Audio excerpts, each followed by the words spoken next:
haddii aad u taqaanay libaaxa boqorka kaynta iyo laayaan aan laga daba hadli karin oo xawayaanku cidiisa ay ka sasaan islamarkaana ay meel fog uga yaacaan ama ay ka sii qaxaan oo uu isagu kaynta u sarreeyo islamarkaana cid wajihi karta aanay jirin, waxa dhacda mararka qaarkood inuu libaaxa laftigiisu halis galo oo xawayaana aanad ka filayn uu naftiisa uga cararo.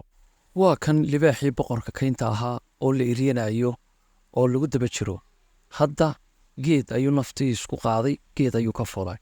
waxaa eryanayaa waa dibi aad u cadhaysan oo eerinaya ama ka xun walaalihiisii hore u cunay. libaaxii geedkii markuu fuulay, shinni ayaa ku figaysa. shinnidii baa ku dhabatay, meel walba way ka qaniintay. dhulkana waxaa ka soo eegaysa gooshii, waxna uma qaban karto. libaaxii waa xamili waay oo xaggan u jeest oo xaggan u jeest, wuu isxajin waay. aakhirkii geedkii waa ka soo booday. geedkii markuu ka soo booday, isla markiiba dibigii ayaa midba meel u eryaday libaaxii iyo gooshii.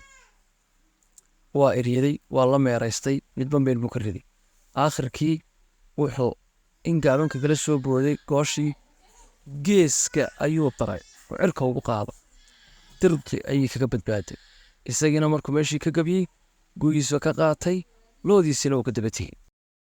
haddii aad halka soo gaadhay oo aad ka heshay muuqaalkan, fadlan falowda iyo sheerta iyo laygta noogu camir. adigana waxba ku yeeli mayso, annagana waa noo dhiirigelin. Thank you very much.